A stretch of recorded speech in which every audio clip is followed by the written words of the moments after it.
Over to Iraq now. After months of battles and military preparations, the Iraqi army and a US-led coalition launched the offensive to reconquer the city of Mosul, the last stronghold and the de facto capital of the Islamic State in Iraq. The battle there is tough. The offensive started from the northern villages surrounding the city, Peshmerga, the army of the Iraqi Kurdistan, advancing every day. Then the Iraqi army started advancing from the south, and ultimately the many Shia paramilitary militias occupied the territories west of the cities. Mosul was isolated, and that was when the Iraqi special forces directly attacked it, conquering and securing first the eastern suburbia and then penetrating further. It is a guerrilla warfare, and as in all other wars, civilians bear the brunt of the conflict.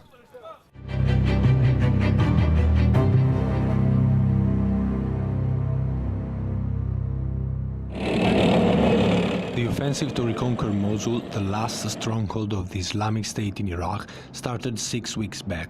The Iraqi army is now well inside the city, and the fight is very hard. It's a city war, street by street, house by house. When the people flee their neighborhood, the procedure is that they have to reach a certain point, like the point where we are right now, where the Iraqi army, the counter-terrorism and the special forces take their IDs in their name in order to understand who's fleeing and who's not, and eventually to cross-check their names and to see if there are any individuals suspected to either belong or to have been an ISIS supporter. Civilians keep fleeing their neighborhoods. Some of them have lost everything and will now be transferred to one of the many refugee camps set up for the emergency. We reach a field medical post to assess what is happening to the many civilians still living in the city. The structure is located in an abandoned house and with the basic equipment has to stabilize as many patients as possible. The medical wastage is burned outside the small field hospital. كثير من الحالات المدنية تأتينا أطفال، شيوخ، كبار، حالات البتر، حالات الإصابات بالبطن، بالصدر، بالرأس. والله إحنا قريبين جدا عن خط التماس. حاجة الماسة لقطاعاتنا تستوجب وجودنا بالخط الأمامي للإطمئنان على صحة مقاتلينا وللسيطرة على حالات الجروح الكبيرة والحالات الإصابات الكبيرة. The Islamic State has placed many rudimental explosive devices all around the city. It just takes a false step to get caught in an explosion, which is exactly what happened to this man. راحة معنا، مرات يجينا حالة الساعة 2 الساعة 3 الساعة 4 الصبح، نقعد الصبح الساعة 6 يعني نجهز العسكرية ونبدأ تناول الفطور، بعدين نجي للمكان هذا اللي هو كل معلوم لكل القطاعات، فيخلونا جرحى علينا اللي جاي، احنا نقوم بتغميدهم وبتعويضهم السوائل بالسيطرة على الحالة مالتهم معنويا وجسديا، بعدين نحيلهم إلى النقطة الثانية اللي هي تحيلهم إلى مستشفى خرط أربيل. The war against the Islamic State in Mosul, as all wars, makes no distinctions and civilians pay always the highest price. There are no intelligent bombs, no clever bullets. Everyone is a potential target, like Ahmed, 9 years old, who was just playing in his courtyard when a mortar exploded less than 3 meters from him. Behind me there is the only field hospital right now active in the city of Mosul. All the people injured, civilians and soldiers, gather here for a first assessment. A handful of doctors decide if they need further treatments, and if they do need further treatments, they are transferred to the closest hospital, which is roughly 1.5 hours from here. Daniele Pagani and Martin Aim for WION, for Mosul. And Daniele joins me in the studio to talk about his experience. He was in Mosul from the end of September. He was in Iraq from the end of September to the end of November there. Daniele, let's start by talking about what was your experience like? How many civilians did you meet there? What was the situation when you landed there, first of all? So the experience was obviously very intense. You witness war, and war is not romantic, war is not nice, war is made of death, suffering, sweats, blood. So it's very difficult. But on the other hand, you feel proud because that's our job. As reporters, we are demanded to witness even difficult things because we have to report and we have to describe to our viewers or readers, if we are writers, what is going on. And I had, let's call it the fortune, even if it was not a pleasant event, to witness one of the main battle in the story of in the history of the Middle East, and probably the last battle that the Islamic State will fight in Iraq, and probably this is the last moment they will survive within the country of Iraq, giving to Iraq a new hope, probably and hopefully peace. Right. Also, give us a sense of, what's the situation in Mosul while you were there, and how many civilians were there, and why are they not fleeing the area? Mosul is a very big city. Originally, it had probably more than 2 million citizens. Right now, it is believed that there are 1 million civilians still within the city. They are slowly fleeing the city. Why they are not fleeing? We have to imagine that the war involves the entire city. The army is advancing neighborhood by neighborhood, house by house, lane by lane. So it is difficult for them to flee because they fear, they're afraid they could die. Plus, the Islamic State obviously do not let them flee. Why? Because they are using civilians as human shields. And this is why the Battle of Mosul, as the Battle of Aleppo, and as each and every battle within a big city full of civilians is so deadly. And there are so many civilians who are actually bearing the real brunt of this war as every other war. You're talking about a very dangerous situation. Of course, it would have been house-to-house searches, people fearing for their lives. What was the most difficult, moment or a day for you while you were there in Iraq? Yeah, the one that we saw just right now in the package that we played. I was at this small field hospital. That's the only field hospital active within the city of Mosul. So both civilians and soldiers are rushed there in order to try to save their life. The toughest moment was when a young kid, I would say the age was 8 years old, arrived, and his elder brother was carrying him, and the boy was severely injured because a mortar exploded just close to him because he was riding his bicycle in the back lane of the house. Right. And out of the blue this mortar came, and this little boy had no, obviously, role within the conflict, and so that was tough. When you see little children, little kids that are suffering for a war that they have not taken part in. So. Absolutely. Wrapping this up, what does 2017 have in store for Iraq, according to you, from what you saw? Is this the end of the Islamic State there? It is the end, I think, but only militarily. The very problem of the Islamic State is that they prepared a ready-made ideological and theological package which can be picked up by each and every radical organization, and it can be reused. So what I fear, even if I hope that this is the year finally for peace for a country that has not witnessed peace since the last at least 13 years, what I fear is that some other small groups and organizations active within the country will pick up the ideology of the Islamic State and will combat further. All right, Daniele, we leave it at that. Iraq has seen so much in 2016. Let's hope things become better in the weeks and the months to come. The year 2017 is much better for the Iraqi civilians and the dispensation. With that, we're wrapping up this part of the discussion, but we're going to move on and talk about the shock Brexit vote that we saw in 2016 in Europe.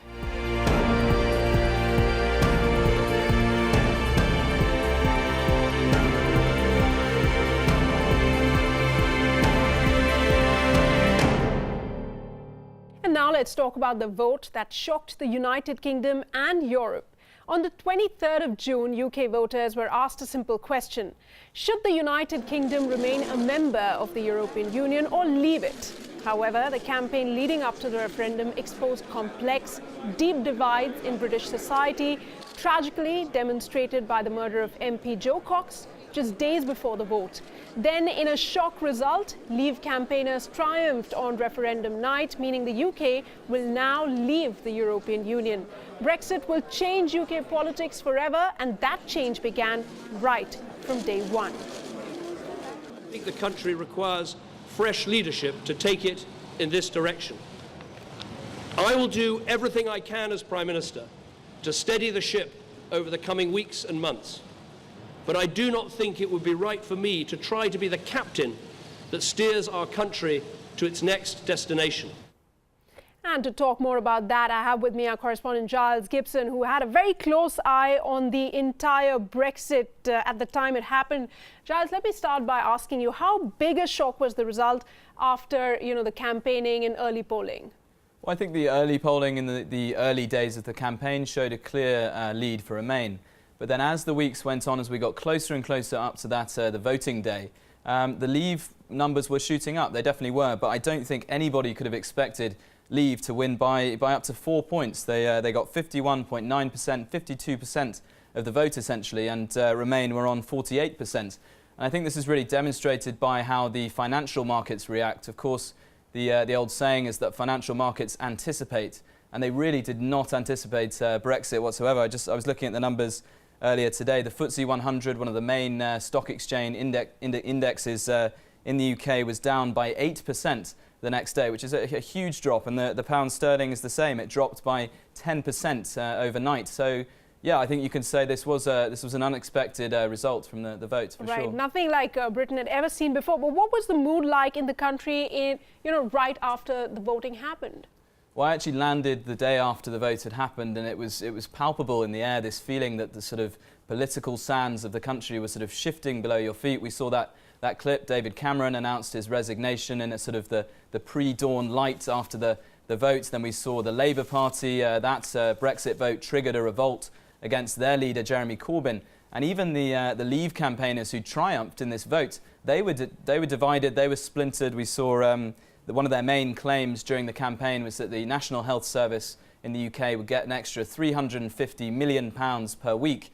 And they couldn't even agree between that. So there was all sorts of sort of political sand shifting between people's feet for really weeks and months after that historic vote. Also, Giles, 6 months on, looking back in time, what do political analysts believe was really behind the Leave vote? Was it just dissatisfaction with the EU or something more complex?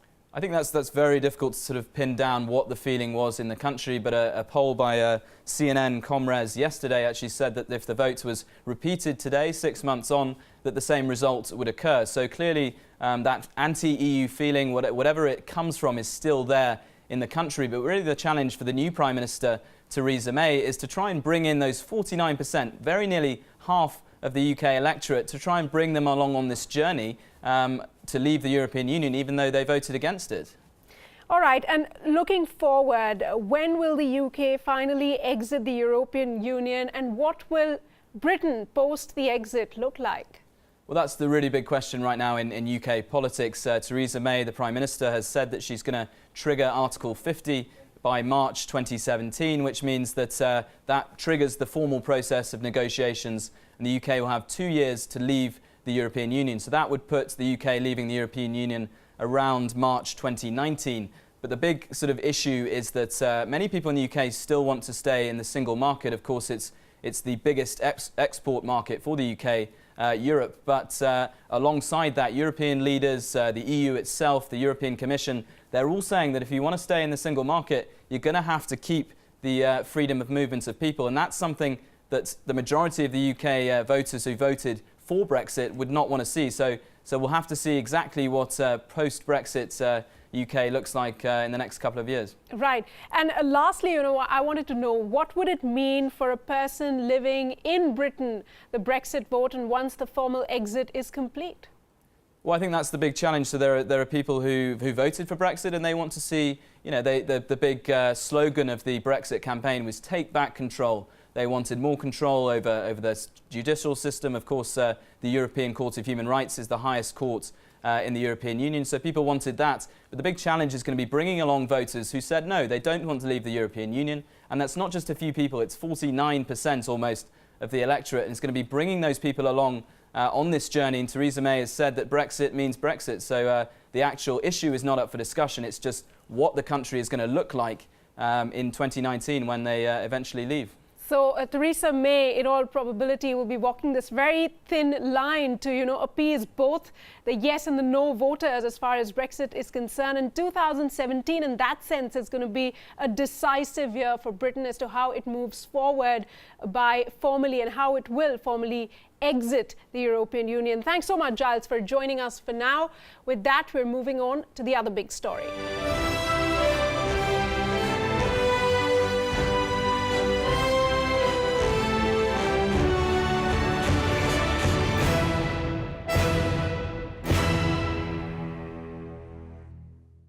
After months of political rallies and debates, voters in the United States picked a new president. In a surprise twist, Republican Donald Trump beat out Democratic rival Hillary Clinton on the 8th of November. Trump had pushed for a Make America Great Again campaign and won the hearts of many rural white voters. Trump had made many controversial statements, including building a wall to stop Mexican immigrants, banning Muslims from entering the country, and repealing the Affordable Care Act, among others. After securing the presidency, Trump says he will leave his business to his children to avoid any conflict of interests. Also, Donald Trump has picked many of his White House cabinet members, including Rex Tillerson, for the post of Secretary of State. Let's try and listen in to one of his sound bites. I've just received a call from Secretary Clinton.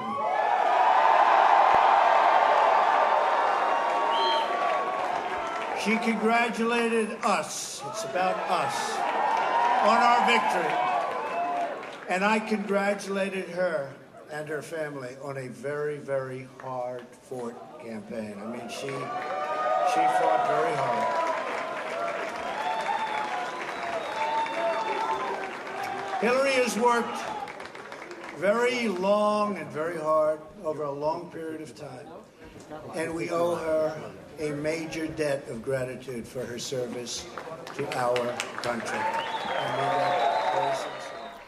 And I have with me in the studio my colleague Archit Seshadri, who'd covered the U.S. presidential elections. Archit, thanks for joining me. First of all, we've seen a very bitter U.S. presidential campaign, a lot of limelight focusing on what Donald Trump had said in terms of these controversial statements. Now, when you landed, what was the mood on the ground? I think the mood was very anticipatory. People didn't really know if it was going to be Hillary Clinton or Donald Trump. There was a lot of, there wasn't a unified United States. It wasn't united, ironically, but I think people were wondering what was going to happen. We were in New York for a couple of weeks. That was a very blue state, a very democratic state. So most people there obviously supporting Hillary Clinton, even though both Hillary Clinton and Donald Trump, they both had their headquarter campaigns in New York, which is very unusual. Usually it doesn't happen like that. But a lot of different issues, gun control, immigration, economy, the jobs, terrorism, lots of different things that people had on their minds. Most people, when we were speaking to them in New York, were rooting for Hillary Clinton. But a lot of Americans, including the media, did not account for the rural white voters, and Trump had to win a lot of the swing states, and he certainly did just that.